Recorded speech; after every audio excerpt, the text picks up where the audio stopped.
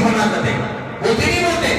معاشرے کی بات بتا رہا ہوں میں، سوسائٹی کی، مسلم سوسائٹی، مسلم سماج. بیوہ کی بات دور تو بولے تو ایک بیوہ ہے ماں، تمہارے بچے کو کر ڈالو، اچھی مالدار بھی ہے، پیسے والے بھی. ہاں داجی بولے سنیں، بیوہ سے کہا میرا بچہ پہلی شادی کرنا سو میرا بچہ، تمہیں بیوہ کو بولنے لازی ہوتی نہیں ہوتے. کائنات کے سردار، کائنات کے آقا، کائنات کے مولا، جن کی برکت سے، جن کے صدقے میں اللہ نے کائنات وجود بخشا. پیدا ہونے سے پہلے باپ کا سہارا دنیا سے اڑ گیا. 6 سال کی عمر میں پہنچے ماں کا سہارا اڑ گیا. 8 سال کی عمر میں پہنچے دادا کا سہارا اڑ گیا. اب چاچا کے زیر سائے میں پرورش پا رہے چاچا ابو طالب موجود ہے. چاچا کی بھی خواہش ہوگی نا، چاچا کی خواہش ہو یا نہ ہو. نکاح کرنے والوں کی بھی خواہش ہوتی نا، کوئی نوجوان لڑکی سے شادی کرو، شرابی کنواری لڑکی سے شادی کرو. یہ ایک دلیل رکھ ہے اس کپور شرما میری بہن کے لیے. اس نے جملہ جو استعمال کیا ہے میرے نبی کی شان میں، اس نے کہا کہ تمہارے محمد شوقیل نعوذ باللہ من ذالک، نعوذ باللہ من ذالک، دل پر پتھر رکھ کر کے بات کر رہا ہوں. تمہیں معلوم ہے کہ نہیں معلوم، مجھے نہیں معلوم، لیکن آپ تک بات پہنچانے کے لیے، سمجھانے کے لیے کہہ رہا ہوں. اس کپور شرما میری بہن نے میرے نبی پر کیا الزام لگائی کہ تمہارے نبی نے عائشہ سے جو نکاح کیا ہے چھوٹی عمر میں، تمہارے نبی کی خواہش زیادہ تھی. نعوذ باللہ من ذالک. لا حول ولا قوت الا باللہ. یہ عقل بھی تسلیم نہیں کرتی، یہ انسانیت بھی تسلیم نہیں کرتی. کوئی سماج، کوئی برادری والے بھی اس بات کو تسلیم نہیں کرتے. اس کپور شرما میری بہن کو یہ بات سمجھ لینی چاہیے، جس نبی کی ذات پر تو انگلی اٹھا رہی ہے، ارے نہ سمجھ عورت، تیرے اندر اتنی سمجھ ہوتی تو سمجھ لیتی کہ میرے نبی کا جو پہلا نکاح ہوا، میرے نبی کی عمر کیا تھی اور نکاح ہونے والی بیوی کی عمر کیا تھی. بس ایک دلیل کافی تھا.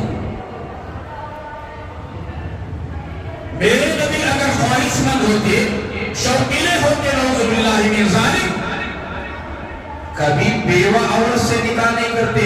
وہ بھی کتنی عمر میں بڑی؟ 15 سال عمر میں بڑی. میرے نبی کی عمر مبارک 25 سال، امی جان خدیجہ الکبریٰ کی عمر مبارک 40 سال. جبکہ خدیجہ کے نکاح میں 2 شوہر موجود تھے، ان کے 4 یا 5 بچے موجود تھے. میرے آقا تیسرے شوہر خدیجہ کے اور میرے آقا کی پہلی بیوی امی جان خدیجہ رضی اللہ تعالیٰ عنہا. اگر میرے نبی شوقینے ہوتے عورتوں کی، نعوذ باللہ من ذالک، اے کپور شرما عورت، اے میری بہن سن، تیرے عقل کے اندر مت ماری گئی ہے، تیرے عقل کے اندر، تیری دماغ کے اندر غیابت بن گئی ہے. تیرے دماغ کو صاف کر. اگر میرے نبی شوقینے ہوتے، اگر میرے نبی کے اندر یہ ذہانت ہوتی، اگر میرے نبی اگر تو ایسے جملے میری زبان سے نکل رہے تھی، اگر میرے نبی ایسے اور ویسے ہوتے تو 40 سال کی عمر سے پہلا نکاح نہیں فرماتے. اس نے ایک الزام اور لگایا کہ تمہارے نبی شخصی تھے. لا حول ولا قوت الا باللہ. آدم علیہ السلام سے لے کر کے میرے نبی تک کے پورے شجرے کو دیکھ لیا جائے، کسی نے کوئی زنا نہیں کیا. پورا شجرائے نسب دیکھ لیجئے، کبھی کسی نے زنا نہیں کیا. زنا تو دور کی بات، پوری نگاہ سے کسی عورت کو بھی نہیں دیکھا. ایسا شجرہ مبارک میرے نبی کا پاک اور پوتر، ایسے میرے نبی کی شان میں گستاخی، یہ نہ قابل برداشت ہے. کپور شرما میری بہن، تو نے مسلمانوں کے جذبات کو مجروح کیا ہے. تجھے معافی مانگنی چاہیے اور توبہ کرنی چاہیے. ہم مذمت کرتے ہیں، ہم کنڈم کرتے ہیں اس عورت کو اور اس کے ساتھ ملنے والے پارٹی کو، اور مطالبہ کرتے ہیں حکومت سے، ریاستی حکومت ہو یا مرکزی حکومت ہو، ہم ہماری طرف سے مطالبہ کرتے ہیں، اپیل کرتے ہیں، درخواست کرتے ہیں کہ اس پارٹی سے درخواست تم نے اسے مسترد کر دیا، پارٹی سے تم نے بے دخل کر دیا. یہ کافی نہیں ہے، کافی نہیں ہے، بلکہ نپور شرما جیسی عورت کو پکڑ کر قانونی طور پر سزا دی جائے اور جو مسلمانوں کے جذبات کو ہمارے مذہب کو جو ٹھیس پہنچائی ہے مسلمانوں کے جذبات کو جو مجروح کیا ہے یہ باضابطہ طور پر ہمارے ملک ہندوستان کا جو قانون ہے وہ قانون کے مطابق نپور شرما اور کوئی ایک جتندر نام کا یا کوئی اور جو بھی نبی کریم صلی اللہ علیہ وسلم کی شان میں گستاخی کی ہے باضابطہ طور پر سزا دینی چاہیے یہ سزا کے مستحق ہیں سزا کے مستحق ہیں سزا کے مستحق ہیں ان کو ڈیوٹی سے نکال دینے سے کام نہیں بنتا عہدے سے نکال دینے سے کام نہیں بنتا سیٹ سے اتار دینے سے کام نہیں بنتا آج نکال دیے ہی ایک سال کے بعد لے بھی سکتے ہی سیٹ کو بٹا بھی سکتے ہی ہمیں اس سے مطلب نہیں ہمیں مطالبہ یہ ہے ہمارے ملک کا قانون سیکولر ملک ہے جمہوری ملک ہے ہمارے ملک کا قانون ڈاکٹر بابا امبیڈکر جی نے جو قانون بنایا ہے یہ پورے مذہب والوں کے لیے بنایا ہے کہ سب مذہب والے پورے ہندوستان کے اندر عافیت کے ساتھ میں ان کی عبادت کر سکتے ہیں کوئی انگلی اٹھانے کا کسی کو حق نہیں ہے اتھارٹی نہیں دی گئی اختیاری نہیں دی گئی پاور نہیں دیا گیا ہے یہ بابا ڈاکٹر امبیڈکر صاحب کے قانون میں بنایا گیا ہے یہ قانون کو فالو کرتے ہوئے یہ قانون کو مانتے ہوئے سنویدھان کے اوپر عمل کرتے ہوئے ہم جو ہے آپ سے اپیل کرتے ہیں ریاستی حکومت سے بھی اور مرکزی حکومت سے بھی نپور شرما جیسی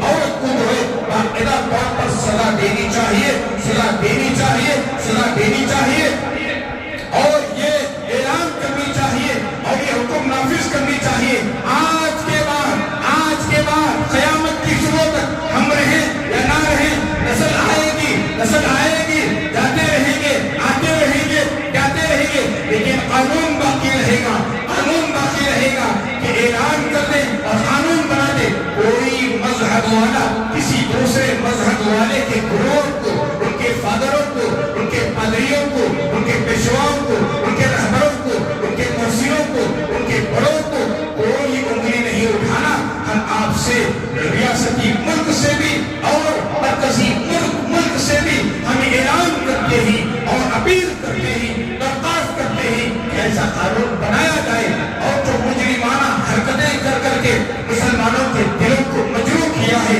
ٹھیس پہنچایا ہے ان کو باقاعدہ طور پر سزا ملنی چاہیے جو بھائی سب اس کا مطالبہ کرتے ہیں زور سے کہو آمین اور زور سے کہو کہ ہم مطالبہ کرتے ہیں کہو ہم مطالبہ کرتے ہیں ریاستی حکومت سے ہم مطالبہ کرتے ہیں مرکزی حکومت سے نپور شرما جیسی عورت کو باقاعدہ طور پر سزا دینی چاہیے سزا دینی چاہیے سزا دینی چاہیے سزا دینی چاہیے ان چند کلمات کے ساتھ میں اپنی بات کو ختم کرتا ہوں آمین و آخر دعوانا الحمدللہ رب العالمین دلائل جو لایا تھا ویسے ہی دلائل میرے پاس موجود ہیں اللہ نے توفیق دی موقع دیا تو انشاءاللہ آپ سے اپیل ہے جلدی آنے کی کوشش کریں انہی کی ہندو مذہب کی کتابوں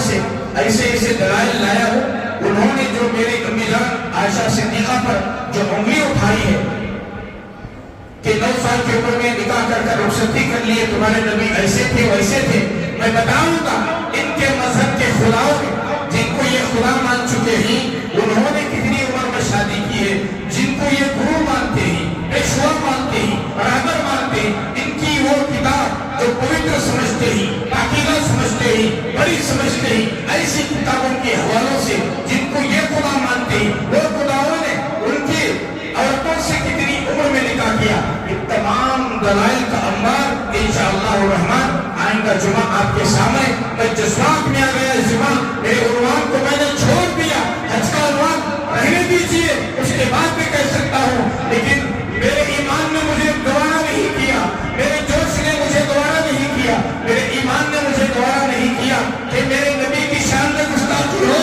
اور میں حج کا بیان کروں میرے نبی کی شان میں گستاخی ہو میں طواف کے بارے میں بیان کروں میرے نبی کی شان میں گستاخی ہو میں زمزم کے بارے میں بیان کروں گزشتہ جمعہ سے دن میں رات میں چلتے پھرتے یہ نشہ بن گیا میرے ذہن کے اندر کہ اس جمعہ باقاعدہ طور پر میرے نبی کی شان میں جو گستاخی کی گئی ہے کچھ حالات اور کچھ باتیں رکھنا ہے بہت تلاش کر کتابوں کو تلاش کر کھنگال کر کے ڈھونڈ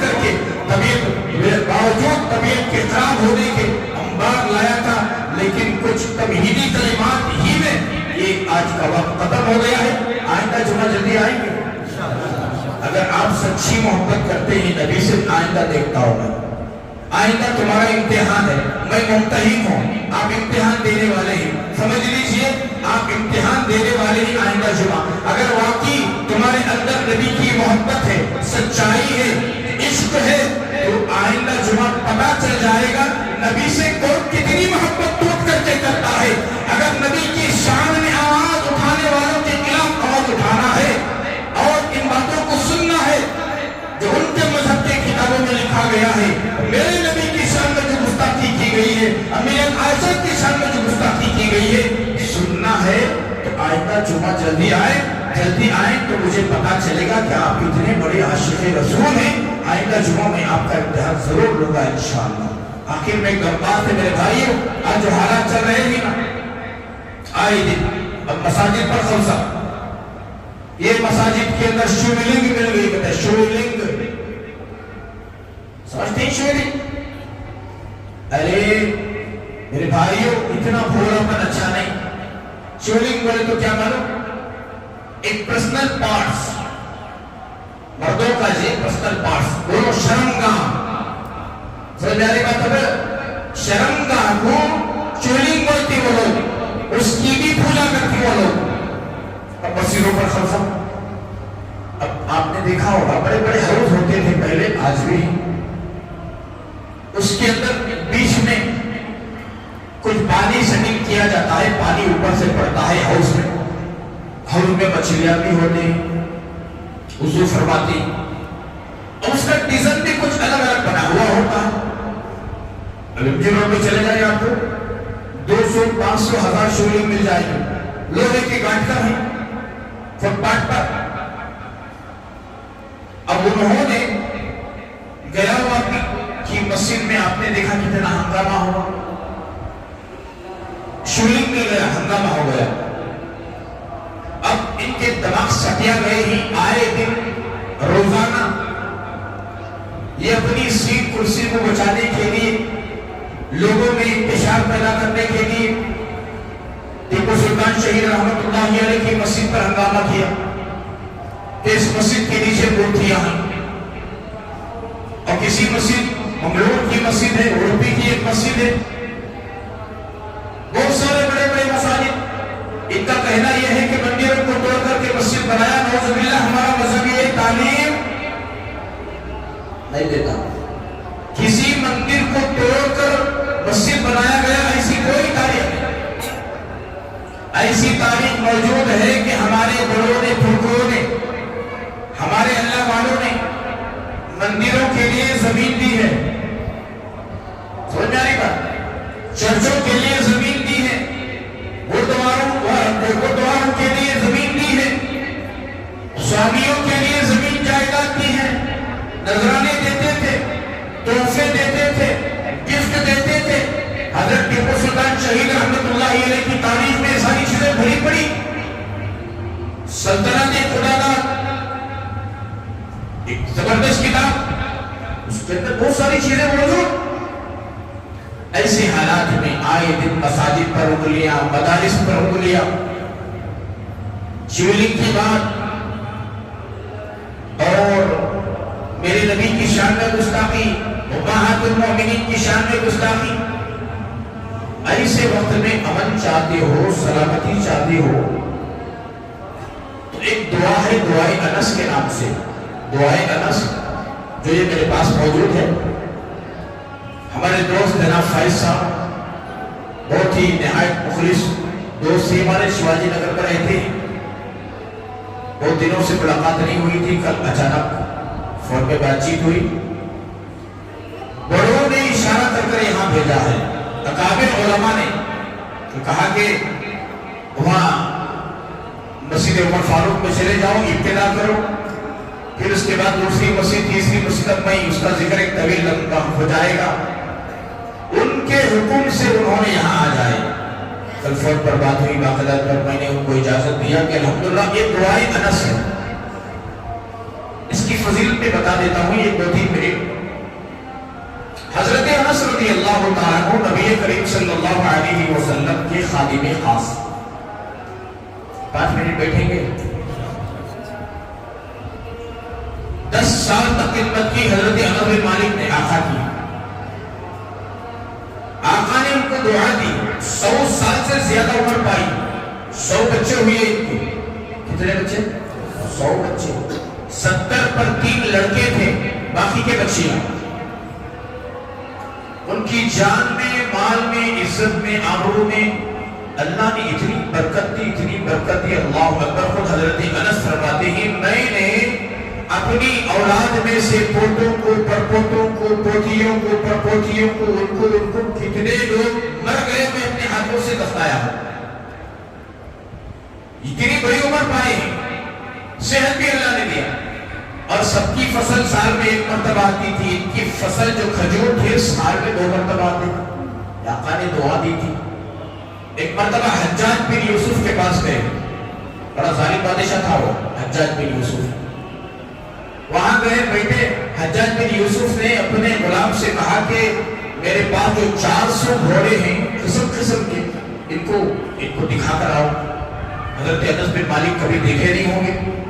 وہ خادم لے گیا، حضرت انس بن مالک کو دکھایا. 400 گھوڑے دیکھ کر حضرت انس بن مالک واپس آئے. حجاج بن یوسف نے حضرت انس بن مالک سے پوچھا اے انس تم بتاؤ کیا اس سے بہترین گھوڑوں کو تم نے دیکھا؟ حضرت انس مسکرائے کہا اس سے بہترین گھوڑوں کو میں نے آقا کے پاس دیکھا. اس کی کیا حیثیت؟ اور حضرت انس نے نڈر ہو کر کے کہا دیکھو رسول اللہ صلی اللہ علیہ وسلم نے ارشاد فرمایا 3 قسم کے لوگ ہیں جو گھوڑے پالتے ہیں. نمبر 1 جہاد کو جانے کے لیے، اعلاء کلمت اللہ کو زندہ کرنے کے لیے، جو جنگ کے لیے، جہاد کے لیے گھوڑے پالتے ہیں. کل قیامت کے دن گھوڑے کا خون، گوشت، اس کا لید یعنی گوبر سب ملا کر کے نیکیوں کی طرح تمہیں تولا جائے گا، یہ اجر دیا جائے گا جہاد کے لیے گھوڑے پالنے والے کے لیے. اور دوسری بات وہ لوگ جو سواری کے لیے گھوڑے پالتے ہیں، کہیں جانے کے لیے سوار ہو کر جائیں، نہ ان کے لیے ثواب ہے نہ عذاب ہے. اور تیسری بات آقا نے فرمایا جو گھوڑے اس نیت سے پالتے ہیں کہ ان کی شان جتانے کے لیے، نام و نمود کے لیے، فخر کے لیے جو گھوڑے پالتے ہیں ان کا انجام برا ہوگا دنیا آخرت میں. انہی میں سے تم اور تمہارے گھوڑے ہو. حجاج بن یوسف بڑا ظالم تھا، کسی کی مجال نہیں ہوتی تھی اس کے سامنے کھڑے ہو کر بولنے کی. تھرواتے تھے، کانپتے تھے. ایک دم آگ بگولا ہو گیا، نیام سے تلوار نکالنے لگا، کہنے لگا انس اگر تم محمد رسول اللہ کے خادم خاص نہ ہوتے آج تمہارے ساتھ میں کیا سے کیا کر دیتا. وہ کی زبان میں سنی کہ ہین سے ہین بجا دیتا. حضرت انس مسکرائے کہا کہ تم میرا ایک بال بھی ٹھیکا نہیں کرو گے. اتنے بڑے ظالم کے سامنے جا کر حضرت انس فرمائے تم میرا ایک بال بھی ٹھیکا نہیں کرو گے. کیوں؟ اس لیے کہ میں نے نبی کے زبان مبارک سے دعا سنا ہو. وہ دعا صبح میں بھی پڑھتا ہوں اور شام میں بھی پڑھتا ہوں. میرے آقا نے فرمایا اس دعا کو اگر کوئی صبح میں پڑھ لے اور شام میں پڑھ لے، انسان، بادشاہ، جنات، شیاطین، دشمن، شر، فساد، فتنہ، یہ تمام چیزوں سے لاپرواہ ہو جاتا ہے، اللہ کی حفاظت میں آ جاتا ہے. یہ میں پڑھ کر صبح میں آیا ہوں، تم میرا ایک بال بھی نکال نہیں سکتے. یہ بات سننا تھا. ان کی باتوں میں اتنا روب آیا، اتنا بڑا ظالم حجاج بن یوسف مرعوب ہو گیا، دم بغل ہو گیا، سر نیچے جھکا لیا. اور آخر میں حضرت انس رضی اللہ تعالیٰ عنہ نکلنے لگے. ایک دم لجاجت کے ساتھ، عاجزی کے ساتھ حجاج بن یوسف نے کہا اے انس، اے میرے نبی کے خاص خادم، وہ دعا کیا ہے مجھے سکھا دیجئے. حضرت انس نے کہا تم اس قابل نہیں ہو جو تمہیں یہ دعا سکھائی جائے، میں تمہیں دعا نہیں سکھاؤں گا. واپس نکل کر آ گئے. پھر اس کے بعد جب حضرت انس رضی اللہ تعالیٰ عنہ نے انتقال کا وقت جب آیا، حضرت انس کے جو خادم تھے انہوں نے کہا میرے آقا حجاج بن یوسف نے جو درخواست کی تھی دعا کی، آپ نے سکھانے سے منع کر دیا، وہ دعا میں سیکھنا چاہتا ہوں، آپ مجھے سکھا دیجئے۔ حضرت انس نے فرمایا ہاں ہاں تم اس کے مستحق ہو، تم یہ دعا سیکھ لو۔ یہ وہی دعا ہے جو مستند کتابوں سے لے کر کے بڑے بڑے علماء، مشائخین کرام نے، محدثین نے، مفسرین نے اس کی تائید کی ہے۔ آپ سے گزارش ہے کہ یہ گھر میں اٹکائیں، اور اس کی برکت بھی یہ ہے کہ جہاں یہ اٹکایا جاتا ہے